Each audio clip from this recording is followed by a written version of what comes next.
Shape design is absolutely crucial in illustrations, but it's far easier to discuss than to demonstrate.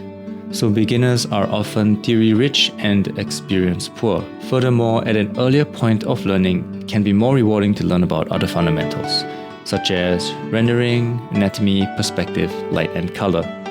However, at some point, when you've reached an intermediate stage or plateau, not honing your shape design can really hold you back from reaching the next point along your painting or illustration journey. And I feel this describes where I'm at right now. Here's how I'm thinking about shape design and how I plan to improve. So what is shape design? There are two ways in which it's most accessible to understand. Firstly, how we arrange the perceptible shapes of the brushwork in a painting. Secondly, how we arrange the larger shapes that structure a composition, both of which are perfectly useful to us. If we look at any compelling composition, these qualities are there, and often they work together. For example, let's look at Sorolla's The Return of Fishing. This composition is structured into two large shapes by an afternoon light, dividing out the structure of the shape design into light and shadow. The area in light is well described and averages out at a middle tone, and the shadow is similarly well described, with no values being entirely crushed to black. In the areas where the design brings focus onto the shadowed area, the shapes of the brushwork are livelier in said shadowed area, and more muted in the light area. In the strong triangular shape of the sail, for example, this is happening. And on the lovely isolated cutout of the silhouette of the sailor on the right, this is happening as well. A lot of this coincides also with how Sorolla is placing points of interest in the middle ground of the painting. And so the foreground and background elements are painted with less obvious shapes. However, this rule is bent when it comes to points of interest within the larger shadowed shape.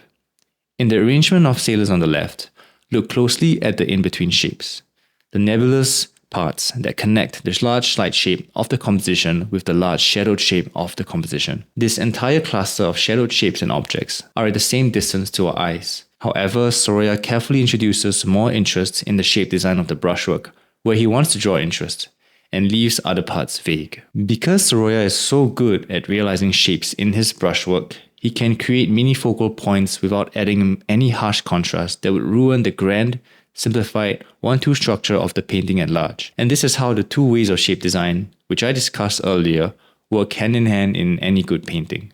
In my own recent illustrations, I've tried to do the same. The structure in Sorolla's painting is similar to this painting of mine called Encounter, which is part of my series Inferno. The elegance and complexity of perceptible shapes in my brushwork are very intentionally distributed throughout the composition. For example, in the shadowed hand, I made more perceptible shapes and kept the background vague. And a little bit above that, the reverse is true. This micro shape design helps me keep the painting touches in harmony with the larger 1-2 light and shadow shape design that I also have in place. I'm trying to be more intentional with these decisions as I try more ambitious compositions and paintings in the future. This is how I plan to improve, because usually I just tunnel vision and render everything with a monotonously equanimous touch. At this point, I'd like to introduce how Harold Speed talks about shape design.